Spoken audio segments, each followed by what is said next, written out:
স্কুলের আশেপাশে যে এরা আড্ডা মারে বা বিভিন্ন শিক্ষা প্রতিষ্ঠানের পাশে যে এরা আড্ডা মারে সেগুলো প্রতিরোধ করতে হবে।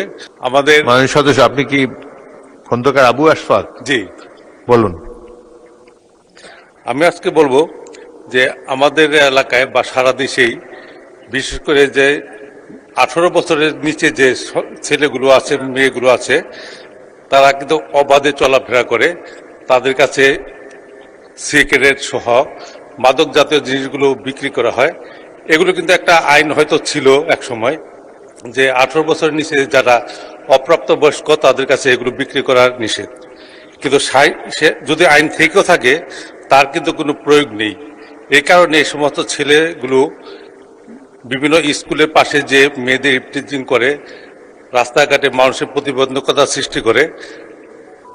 আপনার মাধ্যমে আমি এটা মাননীয় আইনমন্ত্রীর কাছে জানতে চাবো যে এই আইনটি কি এখনো বলবৎ আছে কিনা। যদি আইনটি বলবৎ না থাকে তাহলে যেন এটা আইনে পরিণত করা হয়।